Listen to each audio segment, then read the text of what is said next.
What is up, YouTube? Welcome back to another video. I hope you guys are doing well this morning. Today is September 4th. Today is a great day because it is 1 month today that I have been on my fitness journey, trying to get healthy, trying to get boosted, and trying to get in shape, eat better, take care of my diabetes. And I wanted to make this video because I wanted to share with you guys how I've been tracking my food, what I've been using, why I track my food, and all that stuff. I'm very pumped. Dieting can be very frustrating if you're trying to lose weight or build muscle. So I want to share with you guys what I've been doing the last month, how I've been logging my food, why I log my food, and what I've been basically consuming and how I've been setting myself up for success. So let's get right into this video.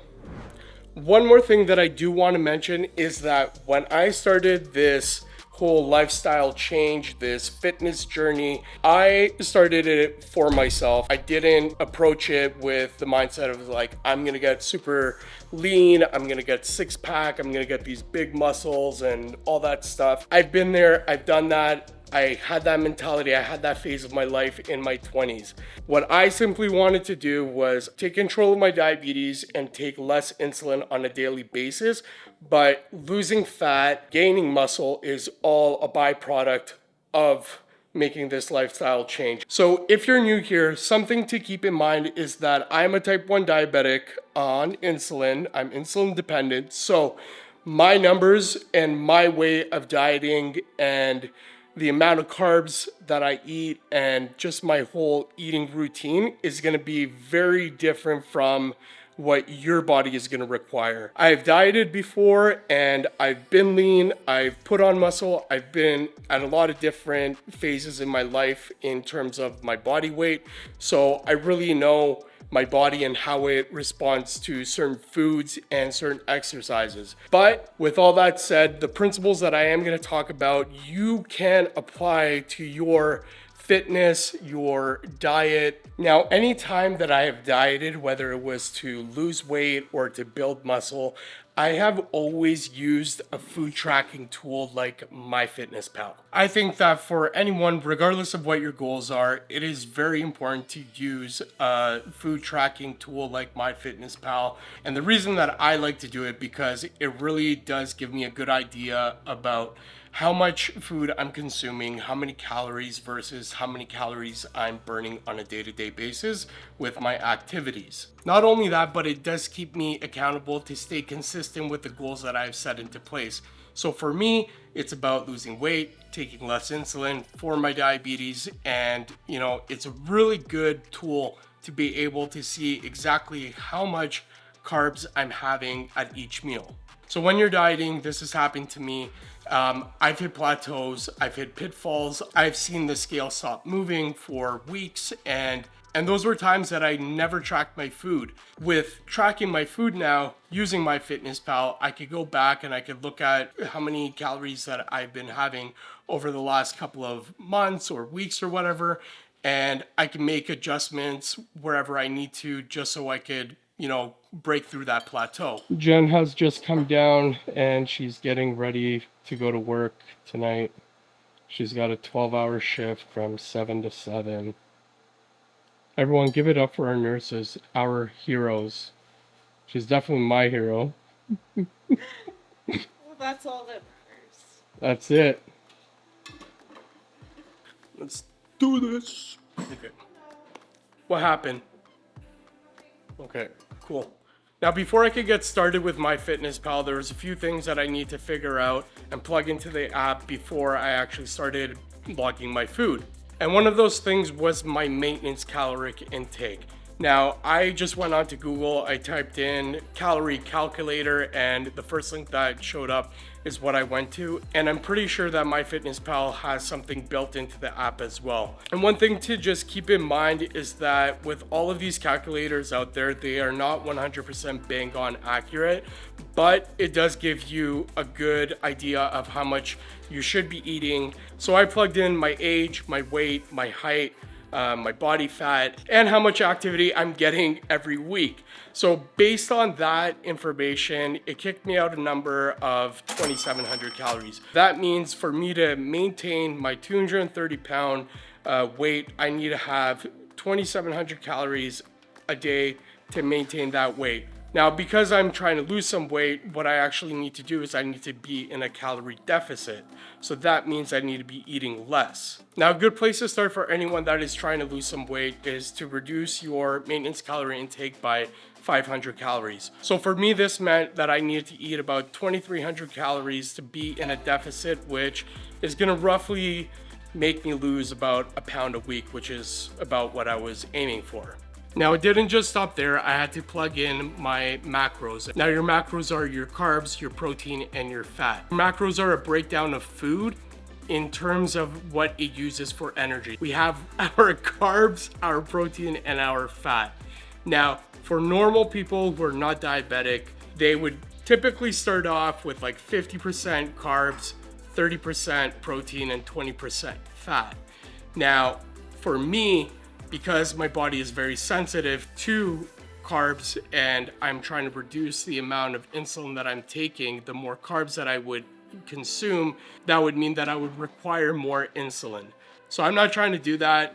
So I had to manipulate the numbers a little bit for myself just because I do know how my body reacts to carbs, protein, and fat. So I'm consuming 35% carbs, is it 35? So my daily 2,300 calorie intake is made up of 30% carb, 35% protein, and 35% fat. So that gives me about 165 grams of carbs, 200 grams of protein, and about 80 grams of fat daily. Now, sometimes I do kind of dip a little bit lower than that 160, 165, just because I still feel like that's a lot of carbs for me, and I'm still taking in a lot of insulin.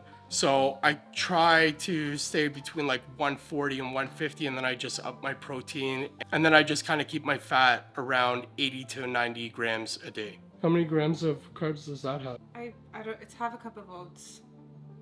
It's probably about like And cinnamon. it's probably about like 25, 30 grams. Yeah, I think it's around. What else do you have in there? Nothing. Nothing? I'm already probably gonna be Late? almost late, and this is not a good No, you still meal got to 20 eat minutes. when you're in a rush because it's steaming hot. No, you still got 20 minutes. You're good. All right, back to the video. Are you leaving? Okay. Can I get a kiss before you leave? Yeah. Have a good day at work. The hardest part over the last month, or just in dieting in general, was making sure that I was getting enough food and I was hitting my macro requirements every day. So what I've been doing to set myself up for success for the next day is pre-logging my food. So my breakfast, my lunch, and my dinner are pretty much the same. There might be a little bit of variation in my carb sources, but my protein has been pretty consistent throughout the last month. I eat a lot of chicken. I have red meat maybe a couple times a week, and I'm not really having much fish right now, even though I probably should, but I just don't like fish. It doesn't fill me up, and yeah, I just don't like it. The thing that I found has helped me the most is actually making sure that we have chicken in the house already cooked. So I like to cook for like 2-3 days in advance. I don't like going more than that. I know some people meal prep for the whole week, but because I work from home, it doesn't really take me that much time to cook up some chicken. And I also find once you start getting into that third day of, cooked chicken, it starts to get a little bit dry and it loses its flavor and it's hard to get some of that moisture back in and it doesn't really taste well. So for me to be consistent and stay consistent on my diet, I need to make sure that I'm actually having some food that I do enjoy eating. So that's also why I kind of only cook for like 2-3 days at the most. Now, I know everybody talks about having a good support system, but I'm gonna list it as one of those things that has helped me stay consistent. I have Jen here to help me, but she has kind of got onto the MyFitnessPal boat as well. So Jen has always had a very healthy diet, and just having her being a part of this and her logging her food and doing it together has really helped me stay consistent with logging my food and making sure that I am getting enough of my my macros every day. So it's been really good to have, you know, someone next to me who's also partaking in this journey with me to help me keep me motivated and staying consistent, because without consistency, the results are not going to be there, unfortunately. So, yeah, it just means the world to me to know that I do have someone that is there that I could fall back on those days that I'm like, you know, I don't know if you know, I feel like having this kind of food, or, you know, I'm craving this or that. So, yeah, it's been great. So this is how I've been using MyFitnessPal to stay consistent over the last month, and I really do feel like it makes a difference, especially when I'm trying to retain as much muscle as I can, being that I am in a calorie deficit and I am moving a lot. And yeah, I just feel really good about everything. I don't know how much I've lost. I'm gonna weigh myself tomorrow morning at the gym, get my data, and then I'll share that with you guys in the next video. But I really do feel like I've made some progress. I definitely feel like my shirts are fitting a lot differently. They're hugging my arms, like, boom. Um, and also I've just noticed that my shirts are starting to hang more off my chest than it is my belly. I still got a lot of work to do, but it's these little milestones that make a difference and that keep me going forward. And hopefully you guys are experiencing the same thing if you're, you know, on your fitness journey, whatever your goals might be. But setting these small milestones for yourself is what is going to keep you going and keep you motivated and keep you pushing forward until you get to where it is that you want to be. All right, guys, that's it for today's video. Thank you so much for joining me. I hope you guys liked this video. I hope you guys got something out of it. If you did, then please give me a thumbs up, drop a comment down below. And if you aren't subscribed already, then please do so. Your support means a lot to me. It really does help out the channel, and it helps me out too. And why are we so zoomed in? Anyways, that's it for today. I gotta feed the dogs, I gotta get dinner ready, and I gotta edit this video. See you guys in the next one.